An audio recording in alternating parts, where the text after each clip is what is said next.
Yo te pregunto, hermano, ¿a dónde irás sin fe?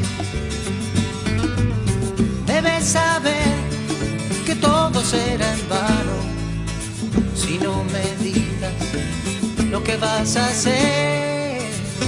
Yo te pregunto, hermano, si acaso no es verdad que Dios nos dio la vida para amarnos y ni siquiera sabemos perdonar. Hay un amor perdido, busca en tu corazón. Cuando lo encuentres, dáselo a mí. Y aquí estamos listos para caminar una hora juntos en este hermoso verano que está llegando, que anuncian nuevamente fuertes lluvias para el fin de semana. Y bueno, se nos va acabando el ciclo, el octavo ciclo, y llega el tiempo de las vacaciones, del descanso de toda la audiencia, de verme la cara todas las noches, sufrimiento cruel a que Canal Luz ha hecho llegar a tanta gente. Y bueno, la verdad es que estamos teniendo unas respuestas, unos llamados telefónicos, unos comentarios en el Facebook, muy alentadores que nos animan y bueno, estamos preparados para, por supuesto, tratar de progresar y mejorar, pero seguir adelante, eso es por lo menos nuestra intención. Hay un tema que hemos considerado y hemos hablado muchas veces, el tema de la familia, pero dentro del tema de la familia, el tema de la autoridad en la familia. Antes, no hacía falta. En la mesa no hablaba nadie. El padre o el abuelo hablaba y dejaba hablar a quien quería. La otra generación, ya quizá de mis padres, ya fue un poquito más democrática, pero un respeto. Hoy no es tan así. Y se hace una pregunta, pero ¿se entiende el concepto de autoridad en la familia? Para conversar sobre eso hemos invitado a Zuli Poratelli otra vez. ¿Qué tal, Zuli? Muy bien, muy bien. Muy contenta, muy agradecida de estar, porque me resulta muy agradable estar. Bueno, usted es de acá de Buenos Aires. Sí, sí, de Devoto. Sí, de Devoto. Acá cerquita. Muy cerca de aquí, Sí. Un barrio de gente bien, ¿no? Sí. No quiero condicionar su respuesta, pero es un barrio hermoso. Realmente. No, hermoso, sí. Es lo que tiene de hermoso que es un barrio. Yo digo que es el último pueblo de la ciudad de Buenos Aires, porque tiene un paso cansino en algunos lugares, se duermen a veces la siesta, los negocios cierran al mediodía. Medio pueblo, en algunas zonas, ¿no? Sí, sí. No tiene nada que ver el barrio de Devoto con la cárcel de Devoto, No. quiero aclarar. La cárcel de Devoto tiene más que ver con este barrio donde está el estudio y la iglesia de la Puerta Abierta, porque la cárcel de Devoto está acá a 4 cuadras. Igual es una lástima para todos, esté La donde cárcel. esté, sí. Sí, sí. Para los que están adentro, que tendrían que poder tener un lugar de reeducación con Un poquito algo de mejor, espacio mejor, y para los que están afuera, porque el barrio sufre esa presencia. Sí, sí. Bueno, pero es simplemente que se llama la cárcel de Devoto, pero el barrio de Devoto es otra cosa, es un barrio de hermosas calles arboladas, una plaza central espectacular. Yo creo que en algún momento se va a convertir en una atracción turística el barrio de Devoto. Zuli, el tema que te hemos propuesto es hablar de la autoridad de la familia. Autoridad en la familia. ¿Y vos qué haces? ¿Das charlas sobre esto? Bueno, no, yo tengo muchas tareas distintas. Tengo tarea docente, escribo, sí, cursos, programas así, exposición de temas, porque son temas que preocupan mucho a la sociedad. Y en la vocación de uno está tratar de ver si se puede aclarar algo con respecto a eso, ¿no? ¿Y desde qué perspectiva lo haces? ¿Desde dónde? No, es mi profesión, es mi carrera. Yo me he dedicado a eso. Sí. Lo estudié y ahora me he dedicado. Digamos que ya a esta altura de mi vida lo que estoy haciendo es tomármelo con un poco más de calma. O sea, elegir algunas cosas según lo que me viene un poco más cómodo, más Porque tranquilo. ¿tu título cuál es, Juli? Yo soy orientadora familiar. Orientadora familiar. Ahora, para que le quede claro a la gente, pero vos sabés que nosotros no hacemos de esto diferencia, pero de tu perspectiva de fe, ¿tenés alguna fe? Pues yo soy católica, practicante, pero eso no tiene que ver con la profesión, No. tiene que ver con la vida de uno. Sí. Y no hay conceptos de la Biblia, por ejemplo, que vos aplicás al tema. Bueno, muchas veces. La Biblia es una fuente de sabiduría impresionante. Y sobre todo nosotros ya tenemos una etapa de la Iglesia en la cual tenemos acceso a la Biblia. Porque nosotros, hasta el Concilio Vaticano II, el tema de la Biblia era un tema un poco en el límite de afuera de la vida de uno, ¿no? Pero a partir de ahí no, y la usábamos y sí. Porque si hay algún libro que habla sobre el tema de la autoridad de... Sobre todos los temas. Claro. Todo, habla de todo. Sí, habla de todo, pero el tema de la autoridad de la Biblia lo trata. Es importante. Es la autoridad en la familia, ¿no? Sí. Lo trate bien. Bueno, la autoridad es una sola. Nosotros vamos a hablar de la autoridad en la familia porque es algo de lo que yo puedo hablar, algo en lo que trabajo, y además creo que es una cosa de bastante utilidad para la gente que lo escuche. Pero la autoridad, la naturaleza de la autoridad es la misma, la ejerza quien la ejerza y la reciba quien la recibe. Tiene pilares o patas que son que no se pueden evitar, que hacen a su misma naturaleza. A ver. Las dos más importantes, porque es interesante presentarlo, esto que parecería una especie de primicia cuando uno lo dice, pero que después uno dice era obvio. Las dos patas fundamentales de la autoridad, la primera es el sentido de servicio al otro. La autoridad se ejerce siempre como servicio al otro. Toda la autoridad de Dios, la autoridad del Padre, la autoridad del gobierno, la autoridad se ejerce. Si no es en servicio de aquel que va a obedecer, pierde toda su naturaleza. Siempre es para el otro. ¿Ese es un concepto revolucionario No. o subversivo? No, porque ahora lo voy a explicar. Y la otra pata importante, y bueno, ya estamos hablando de la autoridad en general, ¿no? Pero bueno, con respecto a la familia, y la otra es el prestigio de quien ejerce la autoridad. El prestigio que no es la fama ni la televisión, ¿no? El prestigio que se puede resumir muy cortito, es la coherencia entre lo que uno piensa, lo que dice y lo que hace. Entonces, esas dos patas de la autoridad son la misma naturaleza, la autoridad. Cualquiera de los dos elementos que falta la autoridad. Se transforma en autoritarismo, se transforma en anarquía, se transforma, porque si uno trata de ejercer autoridad y no es en el bien del otro... Es manipulación, entre otras cosas. Sí, y es autoritarismo, y no llega a nada. Ahora, después, la autoridad tiene esas dos pilares fundamentales, y después está la aceptación del que va a obedecer, como los pasos que siguen. Me gustaría caminar un poco estos dos pilares. Sí, cómo no. La verdad, diría que coincido 100%, pero me pregunto cuánta gente acepta esta primera aseveración tuya, que la autoridad siempre debe ser una actitud de servicio. Servicio al otro, sí. Porque no tiene sentido ejercer la autoridad que no sea en bien de aquel que va a realmente obedecer y que lo va a aceptar naturalmente si la cosa es así, si uno lo hace. Por ejemplo, con los hijos, ¿no? ¿Para qué ejerce uno la autoridad? Lo primero que yo, cuando tengo los cursos con padres o seminarios o lo que fuera, uno les pregunta a los padres qué es lo que quieren para sus hijos, y ellos, general, el 100%, puedo decirlo, que sean felices, dicen.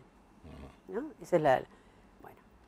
Y para que alguien sea feliz, tiene que llegar a realizar plenamente lo que es, ¿no? Como hay, por ejemplo, en todo lo que es la historia de los héroes y toda la historia clásica, que tiene una frase que uno la usa cuando se refiere a la autoridad y cuando se refiere a los hijos.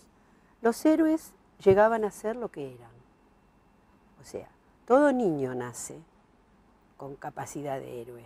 Capacidad de héroe le diríamos a ser una persona buena, andar por la vida reconociéndose a sí mismo y actuando bien. Ese es el héroe, ¿no? Entonces, nace con ese destino. Uno solamente lo va a acompañar para que llegue a ese conocimiento de sí mismo y esa capacidad de ser bueno. Y eso es el héroe.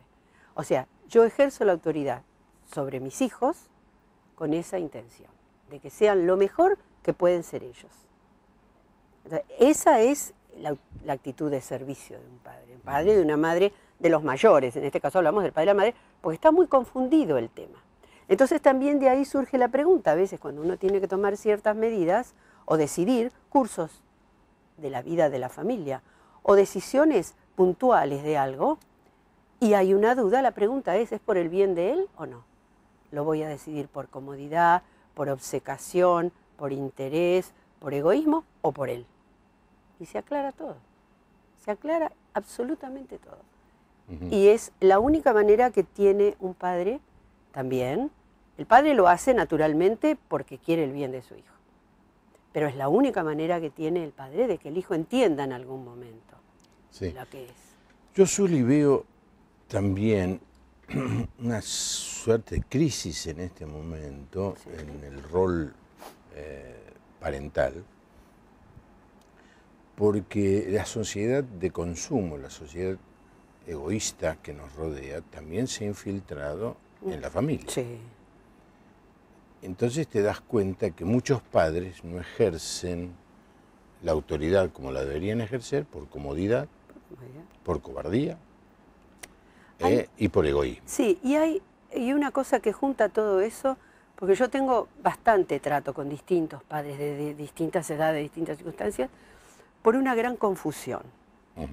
Porque tienen la buena intención. No hay padres malos y no hay hijos malos. A veces hay personas malas. Lo que está roto entre los padres y los hijos es una buena comunicación. ¿Por qué? Porque hay una cosa que no se entiende. Los objetivos que tiene el padre para ejercer la autoridad no son los mismos objetivos que tiene el hijo para aceptar la autoridad, ¿no? Es una cosa completamente distinta. Entonces, claro, hay mucha confusión en este momento porque antes la familia educaba de una manera natural. Las cosas eran de una manera, surgía naturalmente. Ahora hay muchas opciones y hay una emoción que se filtra en las familias y en todo, que es la ansiedad. La ansiedad es el pivote de esta sociedad de consumo. O sea, la ansiedad es la desesperación por un bien que no tengo y que quiero tener. Y eso va mezclando emociones y va distrayendo de las cosas importantes. Los padres están en ese camino de confusión. De confusión. Bueno, muy generosa Zuli con sus aseveraciones. 4568-6452, 4568-6667, los teléfonos de nuestro programa. El tema es muy sabroso, muy interesante. Una de las cosas que percibo en el diálogo con Zuli, que pensamos lo mismo, pero lo decimos con palabras diferentes. Entonces vamos a ir aclarando. Yo le voy a ir diciendo cómo yo verbalizo ese mismo concepto con el lenguaje que tengo de pastor o de ser humano, no sé, o por el hecho de haberme criado bajo la autoridad de mi padre y de mi madre, ¿no? Y haber criado también a mis hijos. Pero insisto en el concepto, es cierto que los padres están confundidos, pero yo he hablado directamente con padres. Sí. A ver, hay un texto en la Biblia que dice, el padre que ama disciplina a su hijo. Sí. ¿Qué padre que ama a su hijo no lo disciplina? Es un acto de amor disciplinarlo. Bueno, la palabra disciplina está muy confundida. Disciplina es ponerle límites, disciplina es llamarlo a la reflexión, disciplina es decirle que no. Imponer un castigo cuando no obedece. Exactamente, algún tipo de acción punitiva. No hay que tener miedo de eso. Exacto. Pero muchos padres, y me lo han dicho, no quiero tener líos, no quiero tener líos, ¿no? Que lo haga mi marido. O que lo haga mi mujer. Yo trabajo todo el día, me dice un padre una vez. No quiero llegar a casa y ser el malo de la película. Claro. Entonces consciente, ¿por qué? Porque es un egoísta. Realmente, según la Biblia, no sé si coincide, no ama 100% a su hijo. No ama 100% a su hijo. No. Porque hacela fácil. Y después vienen las lágrimas. Sí. Vienen las lágrimas. Sí. Porque ese chico no actúa de acuerdo a su propia valoración, a su propia dignidad. Lo que pasa es que esto empieza cuando son muy chiquitos. Hay una regla fija dentro de la autoridad y dentro de la educación, que se puede explicar después, pero que se empieza con el hacer y se sigue con el pensar. O sea, uno empieza a ejercer la autoridad en los chicos más pequeños, enseñándoles a obedecer por el hacer. Y eso se hace de una manera, hay técnicas para todo, aunque sale naturalmente, ¿no? Hay lo que se llaman cadenas de acontecimientos, por ejemplo, en niños chiquitos, ¿no? Es decir, por ejemplo, llegan del jardín. Bueno, cuando llegues del jardín, corazón, todos los días el delantarcito o la mochila la dejas al lado de la cama, al lado del sillón, todos los días. Entonces la mamá o el papá o el que esté, todos los días cuando llega un beso, llévalo. ¿Es una pavada? No, no es una pavada. No. Todos Está creando un hábito. Bueno, el hábito cotidiano positivo. Termina siendo una virtud. Y claro, es una virtud. Es una virtud, pero además es la herramienta fundamental de la autoridad. Sí. Ese niño se acostumbra a hacer, ¿no? Lavarse las manos antes de comer. Cuando sea un poquito más grande va a decir, bueno, estiras tu cama o no, ayudas a poner la mesa, haces los deberes a tal hora. Acá en casa se hacen los deberes, depende del bueno. Y entonces se va estableciendo una rutina. Qué bueno que decís. Ahora. Con el hacer. Con el hacer. Sí. Pero no le decimos a un chico de 2 años, a ver, pensá qué tendrías que hacer. No. Y hay que tener una frase grande así, no se educa por consenso. Se educa porque uno lo ha resuelto, el papá. En ningún caso. Claro, no tiene que democratizar la elección. No, pero sí, ese hacer va a ir transformándose en el pensar. De manera que, así como el chiquitito, todos los días, llevas la mochila o te lavas las manitos antes de comer, o lo que fuere, las 4 o 5 cosas, lentamente se le va a ir explicando. Claro. Y vamos a llegar a un momento en que para que se establezca esa relación de autoridad, va a ser más importante el pensar que el hacer. Claro. Y ya estamos en el adolescente. Lo que pasa es que el adolescente le explota a los padres un día, y si no vienen manejando ese mecanismo, el mecanismo de que el que pierde la paciencia pierde la guerra. Yo cuando vienen con algún problema, los padres, las mamás, les digo, bueno, ¿cuántos días estás dispuesto a dar para llegar a una rutina buena? ¿No? Una cosa positiva. Tampoco una cosa cargosa, yo estoy hablando de algo muy sencillo, ¿eh? Sí. Bueno, lentamente ya se le puede explicar más a un niño de 9 años, a un niño de 12, a un niño de 15, pero no llegamos al de 15 si no empezamos con el de 1 año. Del hacer al pensar. Sí. Carlos de Corriente pregunta si los padres no creyentes, es decir, que no tienen fe, tienen alguna posibilidad de éxito en la crianza de sus hijos, teniendo en cuenta los tiempos que vivimos. Le voy a contestar a Carlos, como pastor. Definitivamente sí. Si siguen las pautas, las reglas, lo que Dios establece en su palabra. Mucha gente obedece las reglas de Dios porque se las enseñaron los padres o porque las aprendió y le va bien.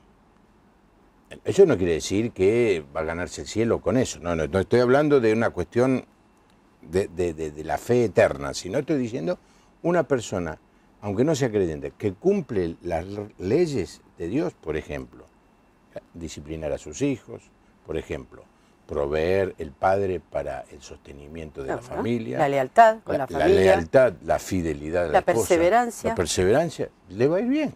Sí. No es un tema, yo digo que siempre las personas que profesamos una fe, tenemos como una yapita, un plus. Una yapita, pero no es un tema religioso, es un tema humano. Sí. La autoridad es un tema humano. Lo que pasa es que nosotros tenemos la suerte de apoyarnos Claro. en una cosa más trascendente, Sí. ¿no? En una fe que ayuda. Va a venir, porque yo te voy a hacer la pregunta de cuando el adolescente te dice, ¿y por qué tengo que hacer eso? ¿Por qué está bien tal cosa o no tal cosa? Bueno, Pero no, todavía estamos lejos de eso. Bueno. Susana de Santa Fe agradece al pastor por la invitada de lujo que tenemos en esta bueno, noche. muchas gracias. ¿Viste? Silvina de Capital Federal pregunta si está bien darle coscorrón a sus hijos de vez en cuando no obedecen. Si el coscorrón es suavecito, no pasa nada. Sí. A veces es un toquecito. Yo tenía a mi abuela que pasaba y si te habías distraído de algo, hacía... Y alcanzaba. Sí. Estoy... Un amigo mío dice que hay que aplicar los 5 tomos de la psicología Un buen cachetazo. en la parte que Dios preparó para tal Claro, efecto. hay una parte muy específica. Muy específica. Gloria de Misiones pregunta si está bien preguntarle a los hijos qué quieren comer, Bueno, eso si es un que mimo. quieren bañarse o incluso si quieren hacer la tarea. No. Una cosa es el mimo, que las abuelas hacemos mucho, Ah, sí, que sí, quieren pero- comer. No, los Pero abuelos tenemos derecho a sí, consentir a nuestros todo. nietos. Pero que si quiere hacer la tarea, No. No. La tarea se hace.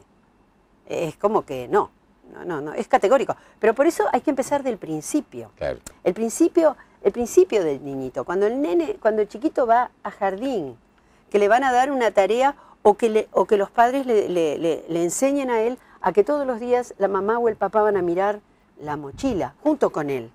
Y le van a ir imponiendo lentamente y con todo cariño ese ritmo. Pero tiene que cumplir una obligación. Y tiene que cumplir una obligación con la familia también. Tiene que saber alcanzar algo cuando se lo piden, por ejemplo. Muy chiquito, aunque sea chiquito. O sea, la pregunta no aparece a los 15 años. Pero el adolescente irrumpe con ese tipo de cosas. Pero los chiquitos, la diferencia entre el placer y la obligación tiene que estar bien clara. No se puede preguntar si quiere o no quiere hacer la tarea. No. Se puede preguntar qué quieren comer, sí. Y si es posible darles el gusto, fantástico. Sí. Se puede preguntar si quieren jugar, con qué quieren jugar. Claro, sí. Hay montones de cosas que el Sí. niño puede ir, ¿no? Pero él dice si se quieren bañar o no. No, él se tiene que bañar. Se tiene que bañar y tiene que hacer la tarea porque después además pasa otra cosa. Mm. Los preparamos para un mundo que no existe.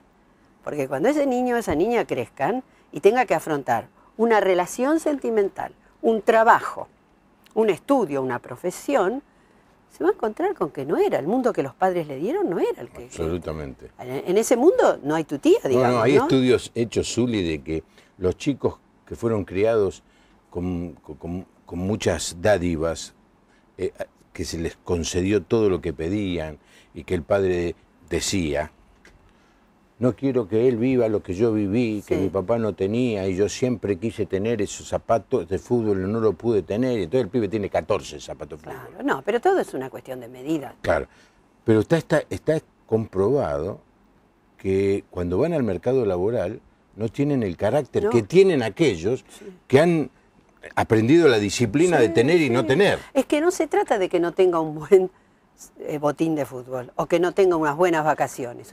Pero eso no, digamos, es un agregado a la vida cotidiana en la cual tiene obligaciones. Y obligaciones con los demás. Empezando por su familia y siguiendo por la sociedad. Todo niño a partir de los 8, 9, 10, 11 años tiene que aprender a hacer algo por los demás. Eso es fundamental. En Canal Luz, que es el canal de donde estamos saliendo, hace un tiempo yo estaba mirando y me pareció muy bueno el diálogo de Andrés Panasiuk que es un chico muy amigo mío, con Osvaldo Carníbal, que es un pastor también amigo mío. Y él dijo una cosa interesante, que yo me la replanteé como abuelo. Nunca le des algo a un chico a cambio de nada, dice. El chico tiene que saber que todo en la vida cuesta. Sí.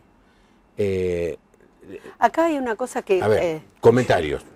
Tenés derecho ayuda- a criticarlo eso. No, está bien. Pero ayuda a que los padres y los abuelos, sobre todo, tengamos presente la diferencia entre un premio y un regalo. Y que el chico la sepa. O sea, el premio se da no cuando cumple la obligación que debe cumplir, sino cuando excede su obligación. Excede su obligación. No cuando aprueba, sino cuando se saca una nota por encima. Eso es Ahora, un premio. eso es un premio. porque el premio es la contracara del esfuerzo que ha realizado. Pero un regalo... Zuli, en las escuelas ahora los premian a todos. Sí, sí. Por eso se producen tantos dramas y tantos llantos después. El chico que vino, todos le dan el premio porque no faltó. Pero después dice, no, se va a sentir mal ese que faltó todo, sí, dice, para que no tenga baja autoestima, le dan el premio a la alegría, cualquier cosa. Yo soy bastante severa con algunas cosas, bastante. Trato de ser buenita, pero me sale la severidad. El padre que no le exige a su hijo, no lo está valorando por lo que el hijo vale. Está considerando, por ejemplo, que es medio tontito. Si acepta que sea un fracaso en el colegio, está diciéndole al hijo y está creyendo él, este es medio tonto, falla siempre. O sea, hay un desprecio al hijo. Hay que tener mucho cuidado con eso. Al niño al que uno le exige, y le exige bien, y le exige con amor, y con el sentido de servicio hacia él, a ese niño no le está diciendo, vos sos capaz. Cuando yo veo, por ejemplo... le creas una sana autoestima. Claro, claro, que es lo que él tiene que sentir. Y la autoestima es algo que se menciona mucho, pero le crea a uno de verdad un verdadero conocimiento de su propia identidad, de sus capacidades. Sí, sí. Porque capacidades tienen todos. Sí. Capacidades tienen todos. Pero la exigencia al hijo, la exigencia normal, la exigencia que uno la tiene bien clara, la exigencia de que él llegue a ser lo mejor que puede ser él. No que salga a competir con otros, sino sacar lo mejor. Educar es sacar para afuera. El origen semántico de la palabra es educar, es sacar para afuera. Es sacar para afuera lo que uno considera que ese niño trae, el héroe, para que llegue a ser héroe. Por ejemplo, todos los niños en el Moisés lloran igual y tienen más o menos los mismos problemas. Y son todos buenos. Los niños son como una masilla floja que uno la maneja, de muchos colores.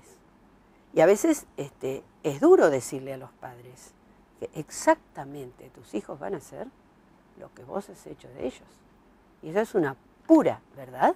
Hay elementos de afuera que a veces, digamos, facilitan o dificultan esa tarea.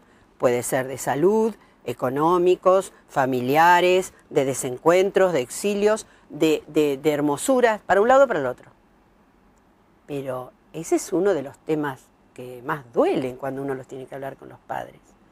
Te dieron una masilla, lo que salga es lo que hiciste. No tiene nada que ver la escuela, no tiene nada que ver el resto, es el padre y la madre. Bueno, en defecto del padre y la madre, las personas que estén a cargo de esa criatura.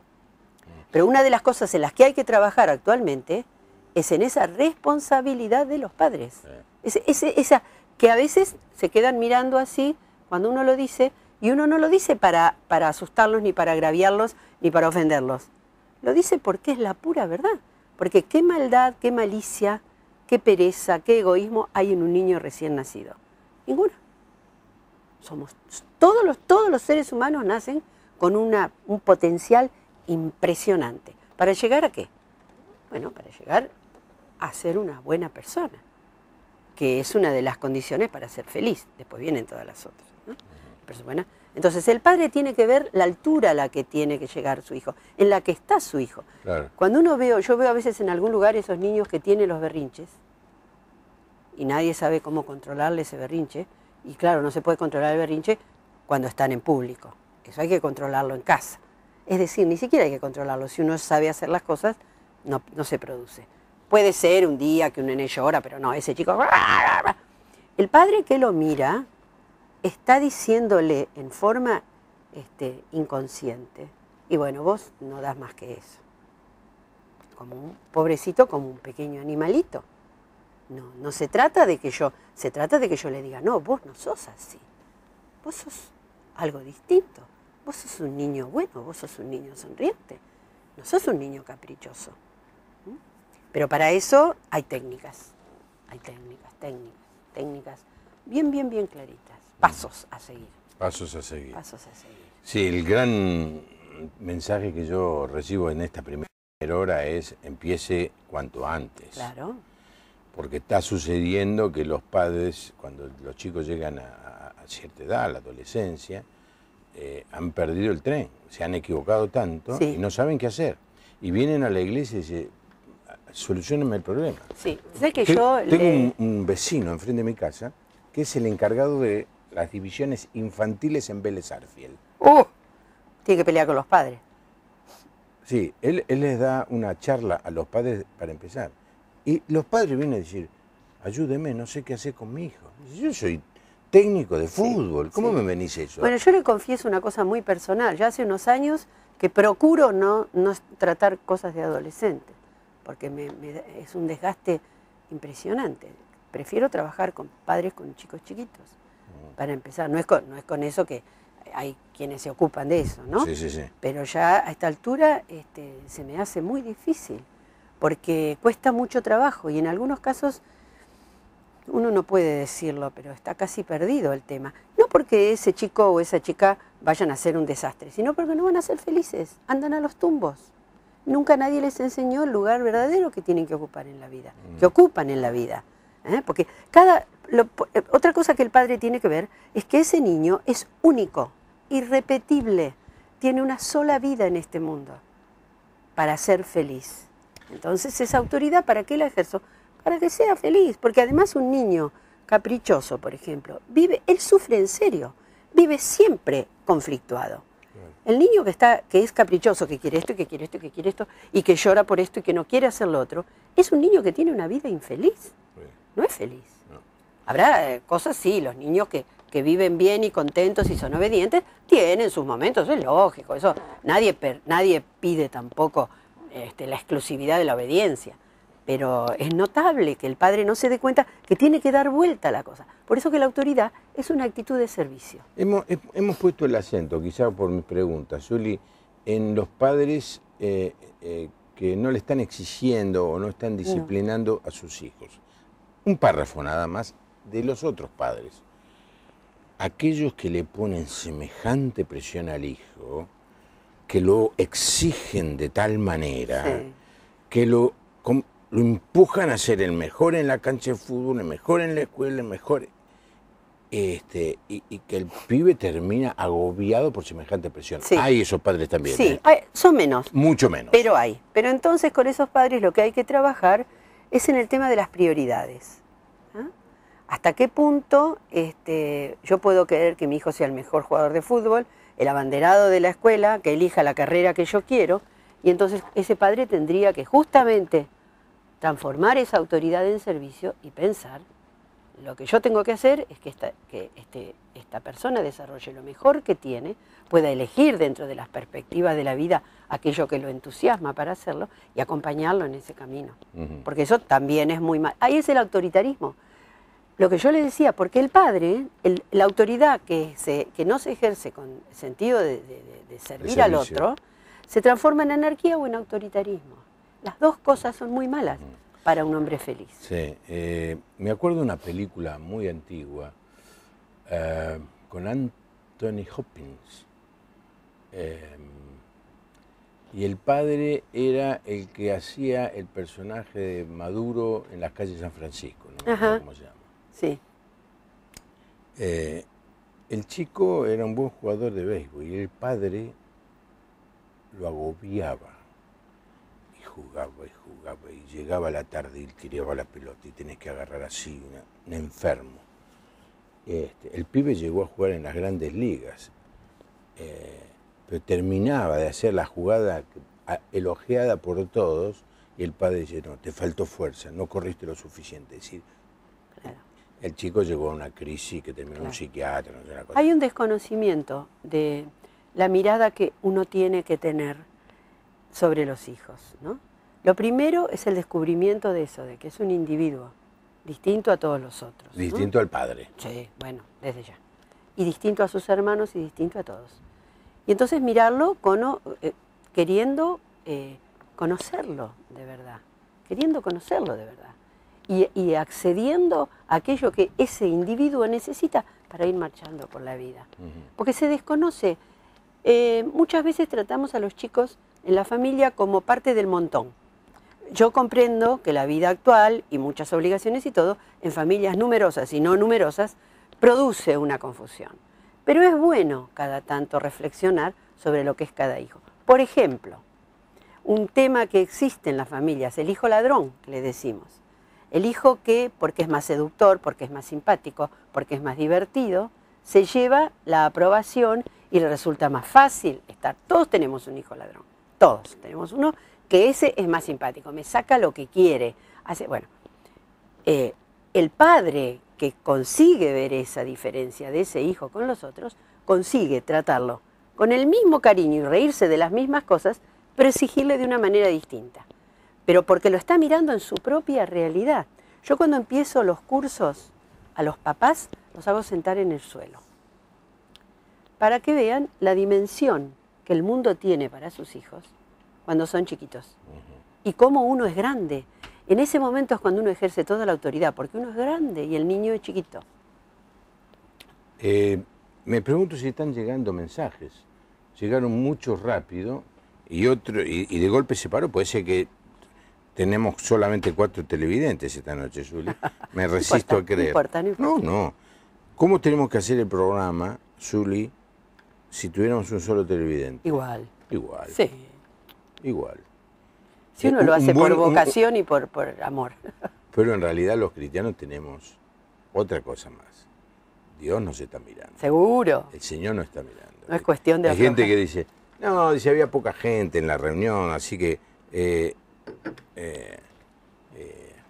tocamos, los músicos tocaron así porque había poca gente. O el pastor predicó más o menos porque había poca gente. Eso es un error total. Y yo siempre le digo a la gente que aprendí esto en el año 70 y algo. Empecé a hacer radio, en una radio que se llama Radio del Pueblo. Y un día fui temprano, el programa que yo tenía era a las 10 de la noche. Un día fui 2 horas antes y estaba Fernando Bravo, que era un iniciado, recién empezaba Fernando Bravo, y estaba practicando lo que iba a decir, ¿no? Y yo le digo al operador, Radio del Pueblo, una radio que se escuchaba muy poco, chiquita, ¿no? Le digo, cree, señalándolo a Fernando Bravo, le digo al operador, que era amigo mío, le digo, cree que lo está escuchando mucha gente. Y el operador me mira y me dice, no, es profesional. Y un profesional hace lo mejor, siempre. No importa la cantidad de gente que lo esté escuchando. Siempre, claro. Bueno, me viene ese comentario, aunque sean 4 o 5. Sí. Estoy recordando lo que usted me dijo del tema del adolescente. Con el adolescente hay, yo supongo un adolescente que viene más o menos manejado desde que es chico, ¿no? Pero hay distintas técnicas para tratar con adolescentes. Hay las 4C primeras y las 4C segundas, ¿no? O sea, las cosas tienen que ser claras, concisas, cambiar de tema en el momento oportuno. Son cosas que se van aprendiendo con completas y cambiar de tema. Y después, en el momento de conversar con un adolescente, que hay que conversar, hay que comprender, hay que conciliar con ellos. Todas las C que aparecen, ¿no?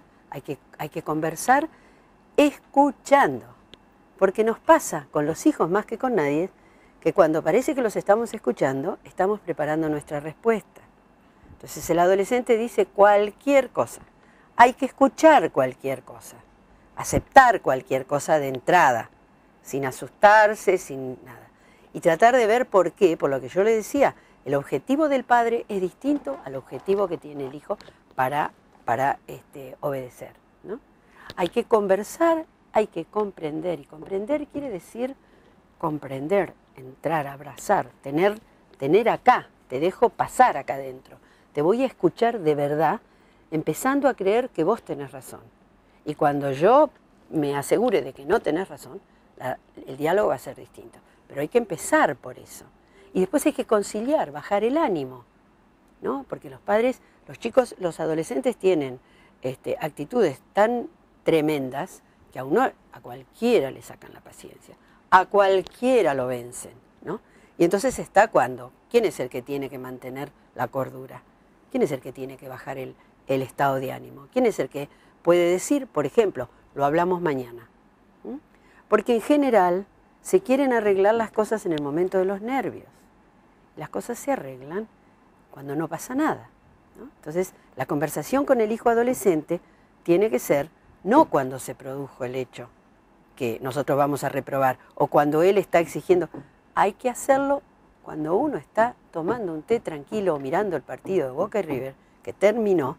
Entonces ahí es, vamos a tocar un tema, porque preparar el ánimo para que el chico abra su corazón y realmente, escucharlo realmente, porque uno pone los diálogos, pone padres e hijos a hablar, y es notable cuando ya se tiene más o menos un poco de práctica, como que yo no te estoy escuchando, no estoy pensando. Tener claro que cuando se mantienen los principios y los valores, todo lo otro es negociable. ¿Eh? Entonces, y además exigir en pocas cosas. Fundamentales, totalmente. Y en las otras cosas empezar a ver hasta dónde puedo estirarlo. O sea, ¿no? Qué sé yo, en la época que mis hijas eran chicas aparecieron los varones con el pelo largo. Mi marido, que no tuvo hijo varón, dice, oh, pues si yo tuviera un hijo varón. Espera un poquito. ¿Qué tiene de inmoral, qué tiene de ilegal, que tiene el pelo largo? A lo sumo puedes decir, mira, si vas a llevar el pelo largo, recogido y limpio. Porque vos tenés, como dicen los americanos, elige tus batallas. Con el adolescente hay que elegir las batallas. No pelear batallas que uno ya sabe las tiene perdidas. Claro, no, y que además, y que cuando uno empieza a usar la técnica de escucharlos y de aceptarlos y de exigir en los valores severamente, pero en lo otro escuchar, empieza uno a descubrir para su propia vanidad que algunas cosas que el adolescente estaba diciendo tenía razón. ¿Eh? Se establece. Pero hay técnicas para eso y hay gráficos en los cuales se desarrolla perfectamente. Y además yo le digo por experiencia que se llega a una solución, siempre y cuando el caso ya no haya llegado a extremos que ya dan para psiquiatra o para otra cosa, para psicólogos, ¿no? Pero el padre tiene que ir, por eso ir atendiendo el pensar, dejar el hacer y seguir con el pensar. No dejar el hacer, pero darle importancia al pensar, escuchar. ¿No? Dice Francisco de Pergamino que cada día hay menos obediencia y responsabilidad en el mundo que nos rodea. Y que es muy difícil en este panorama poder establecer obediencia, sí, supongo, porque el mensaje se corta, obediencia y responsabilidad en nuestros hijos. Sí, porque nunca mucho costó poco. Da mucho trabajo tener hijos en este mundo. Entonces, por eso que uno tiene todos los días, no se puede uno distraer en este momento. Pero se consigue, uno mira alrededor, está lleno de chicos que crecen bien. Todos tenemos alrededor chicos en la familia, chicos en el barrio, chicos en la iglesia, chicos en el club y chicas, ¿no? Digo, chicos general, que son muy buenos. Lo que pasa es que tenemos que saber bien qué es lo que queremos que obedezcan, cómo les vamos a transmitir los valores, mis valores, porque mis hijos van a tener los valores, mis valores. Esa es una realidad. Mis hijos desobedientes, y la culpa la tenés vos. Eso es una cosa muy dura. Es muy duro decírselo a un padre. Eso. Pero es cierto. La única diferencia que tiene el padre actual de heroico es que el padre actual está inmerso en una sociedad que le viene contra la corriente. Y antes no. Antes la sociedad acompañaba en la educación. Pero este es el mundo, es lo que hay, como dicen los chicos, es lo que hay. Entonces, si el chico es desobediente, si el chico no acepta los valores, yo me tengo que preguntar cómo los acepto yo, cómo tengo yo los valores firmes en mí, ¿no? Por ejemplo, un ejemplo clarito, cuando me toca el tiempo de ir a misa, otra vez levantarme, no tengo ganas, todas las veces que voy a misa estoy protestando, ¿no? Porque es una obligación. Cuando el niño, la niña, me dice, no, porque yo no voy a misa, porque yo voy a faltar a misa, le doy toda la diatriba. Y después me pregunto, de los 53 o 52 domingos del año, ¿cuántas veces yo expresé la alegría de poder ir a misa?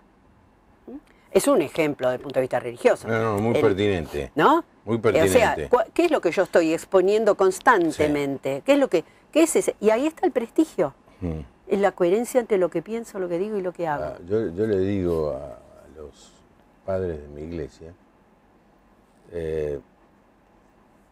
tu hijo va a ser fiel a la congregación, va a asistir todos los domingos, cuando vea que para vos es importante cumplir. Ahora, si él ve que si llueve fuerte no vas, pero vas al trabajo cuando llueve fuerte, a la iglesia no. Sí. Si el día que hay un sol hermoso, decís, en vez de ir a la iglesia vamos al parque, entonces el chico aprende a valorar rápidamente. Son unos genios en ese sentido. Sí. Dice, no es muy importante la iglesia para mi papá porque cuando llovió fuerte no fue. Cuando salió el sol tampoco me llevó. Entonces no es importante. No. Entonces el padre el próximo domingo, que vaya a saber por qué está muy espiritual, dice, hay que ir a la iglesia. Y el pibe lo mira y es una incoherencia. Es decir, Y además hay otro dato para tratar a todos los chicos, para tratarnos entre los seres humanos.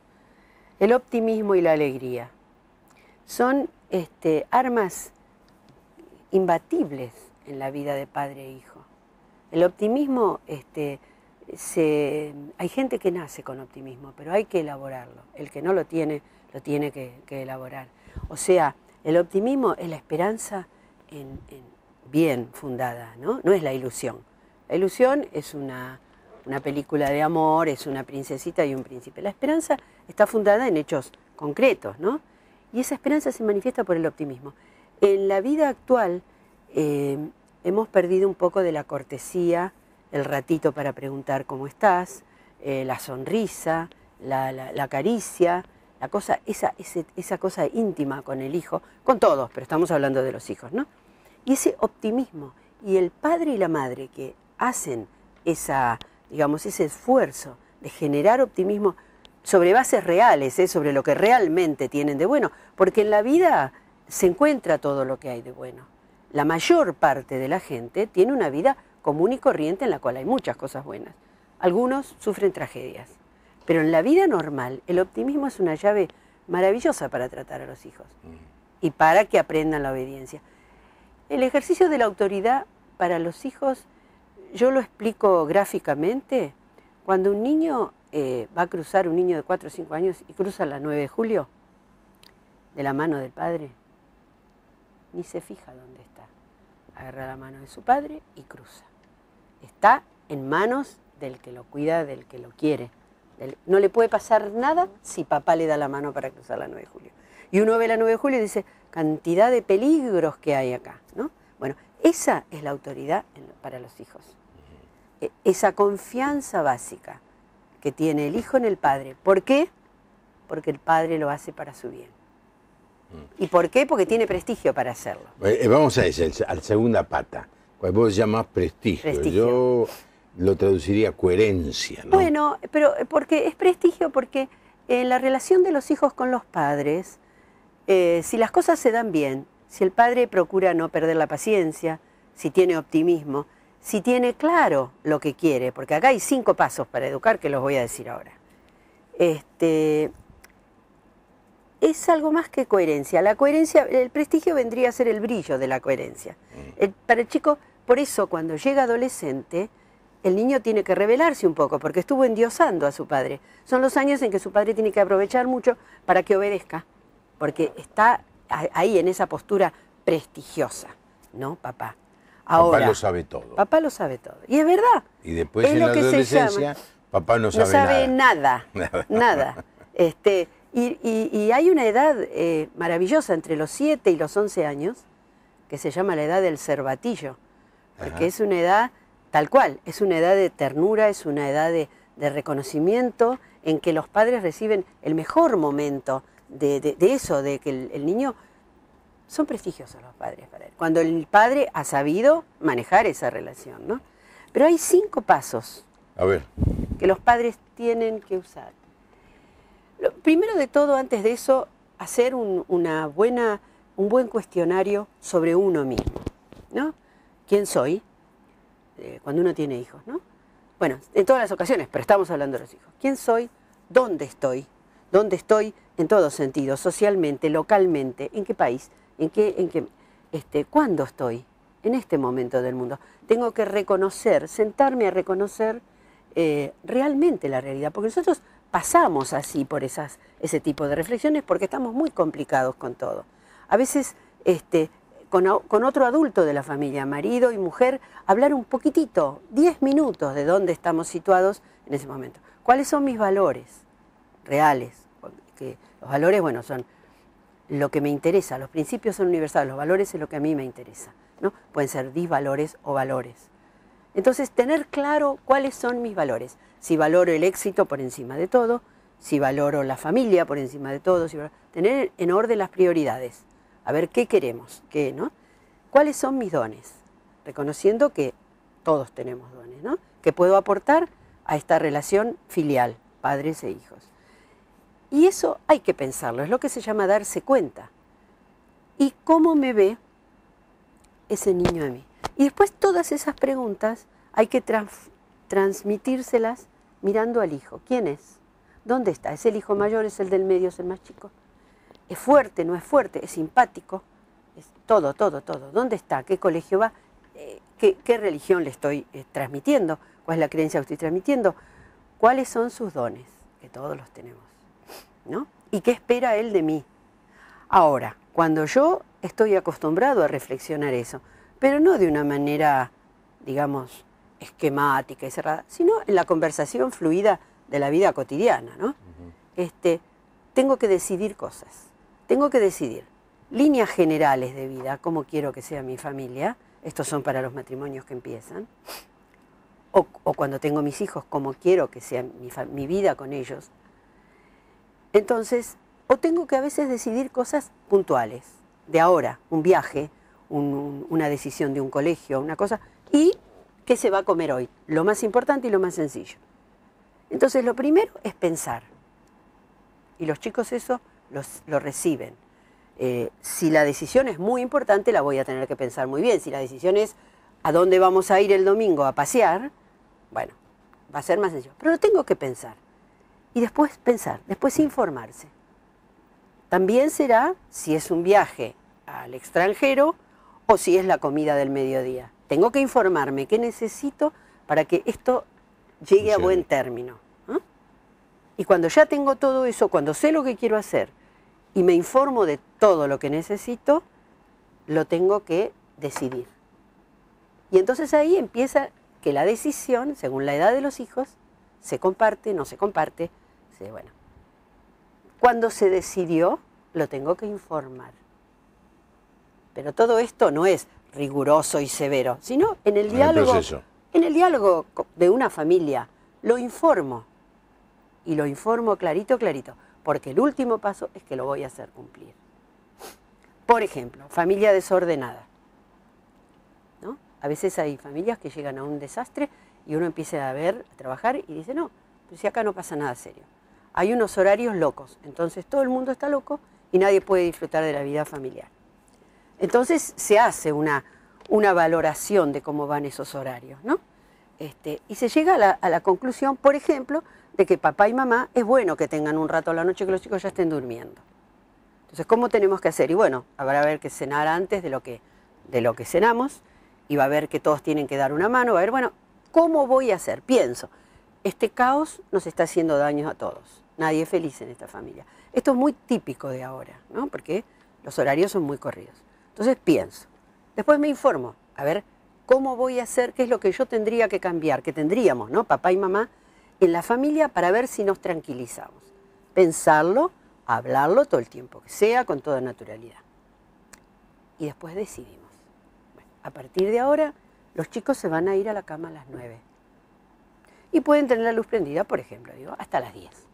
Pero a las 9 van a estar en la cama, ¿no? Cuando ya nos informamos que eso es la posibilidad cierta. Entonces ahí se junta a Pepito, a Rosita y a Juanita y se le dice, bueno chicos, a partir de ahora vamos a hacer, pues estamos todos muy cansados a la noche, todo bien, todo es con cariño, no hay reglas militares para eso. Pero a partir de ahora, a las 9 de la noche todo el mundo está en la cama. Para lo cual un montón de días me voy a ocupar muy bien de que se vaya cumpliendo. Fulanito, ya te duchaste, ya te lavaste los dientes. Mira, que a las 9 hay que estar en la cama. Y me voy a poner a hacer ese hábito. A las 9 hay que estar en la cama. Porque lo voy a hacer cumplir. Y cuando no se entienda, llega un momento, cuando pasaron 10 días o cuando pasaron 10, bueno, a partir de ahora, el que no está en la cama a las 9, por ejemplo, ¿no?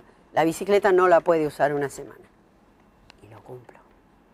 Entonces, es un ejemplo así un poco simple. No prometa nada que después no cumpla. No, bueno, no, eso es fundamental. No, hay muchas cosas, ¿eh? Dar las órdenes mirando a tu hijo, mírame a los ojos. ¿Entendiste lo que te dije? Porque uno dice, por ejemplo, Josecito, deja la cartera, lavate las manos, vení a comer y terminá los deberes, sin mirarlo. Sí. Va al fracaso. Josecito, vení, mírame, andá a lavarte los dientes. Andá a lavarte los dientes. ¿Te lavaste las manos, corazón? Sí. Bueno, vamos a comer. O sea, la cosa tiene que ser muy clara, Claro. muy ahí, sobre todo cuando son chiquitos, ¿no? No, muy bueno eso. Las madres a veces le dan 8 órdenes Claro. simultáneas al pibe. Dice que, Claro, y seguro que desobedece, porque no puede Claro. obedecer No, más de pero una que es vez. humano, es que es humano. Yo de lo que estoy hablando no es de ir a una rigurosidad, estoy No. hablando de darse cuenta Sí. cómo tiene que ser la comunicación.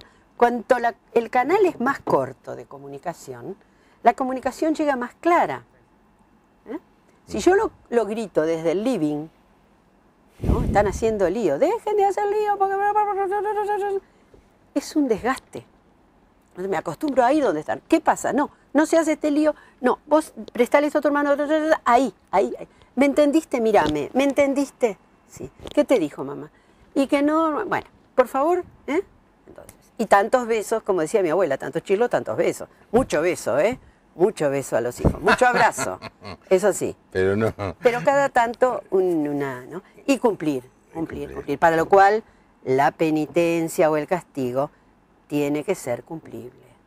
Porque la madre que dice, por un mes no vas a mirar televisión. No, está perdido, perdido. No, Va a sucumbir. Mejor. Y una vez que el chico le encontró la vuelta a la madre, No, claro. que tiene una habilidad los chicos de meterse Y en los ellos van a atajos. hacer el elástico, a ver hasta dónde. Zuli, muchísimas gracias por venir. No. Tenemos que hacer un programa toda la semana con vos. Déjame que lea, no voy a contestar esto. Elena de Lanús dice, está muy bueno que toquen estos temas, son de mucha enseñanza. Margarita Río Gallegos agradece por el programa. Nos mandan por mensaje de texto que los padres perdieron autoridad y tenemos que orar para que Dios derrame sabiduría. Es cierto. Eso sí, eso pero, sí. Los A Dios padres, rogando y con el palo exacto, dando, ¿no? los padres ya hay sabiduría. No, hermano, empecé a trabajar. Sí. Ángel de Córdoba los felicita por el programa de hoy. Nos mandan saludos de Ushuaia. Soledad de Salgadillo dice que sus hijos se pelean como si tuvieran 2 años y ya son adolescentes. Y peor se van a pelear ahí. si lo dejó pelear los 2 años. La pelea tiene un límite. Tiene un límite claro, sobre todo entre adolescentes. No tiene que haber un contacto físico y no tiene que haber malas palabras, aunque cueste mucho trabajo. Mira vos. Vamos a hablar otro día. Con esas dos cosas, las cosas se pueden decir lo que quieran. No se pueden tocar. Se pueden tocar para abrazarse, para besarse entre hermanos, toda demostración de cariño. Pero no se pueden tocar y no se pueden insultar ni ofender. Después, que peleen lo que quieran. Bueno, muchísimas gracias, Zuli. No, por favor, es un gusto. Me encantó el programa, Es un gusto. se pasó pero volando y estoy seguro que a los que han visto el programa les ha venido bien. A mí me ha venido bien. Eso esperamos. Yo tengo hijos grandes. Y miraba el segundo de mis hijos me ha dado un nieto maravilloso, mañana cumpleaños, o ya cumplió, se lo Qué festejamos lindo. mañana. ¿Cuántos añitos? 12 años. 12, no, Es ya un bien. señor ya. Entonces se casó muy joven. Usted y su hijo. Sí, ambas cosas. Y tengo mi hija en Asia y vemos cómo crecen nuestros hijos, nuestros nietos, por Skype. Y cada uno tiene su carácter allá, los 2 nietos, ¿no? Y me pregunto si está haciendo bien o está haciendo mal. Y hoy aprendí muchísimo. Así que ahora la voy a llamar y decir, mira, Marilina, ¿qué estás haciendo? Yo espero a mi 9º nieto para marzo. ¡Uy, qué lindo! Sí, qué lindo. son un sol. para los abuelos y para la familia. Cambian a todos de lugar. Cuando nacen ellos y dicen, bueno, correte, y todos nos cambiamos de lugar. Buenísimo. Sí. Gracias, Juli. Gracias Espero a que les haya usted, gustado. gracias. Nos encontramos mañana. Viene un gran pensador cristiano, gran escritor, Chris Shaw, famoso por sus libros y porque dirige una de las revistas cristianas más prestigiosas de Latinoamérica. Espero que tengan una buena noche y que Dios les bendiga. Hasta mañana. Bueno.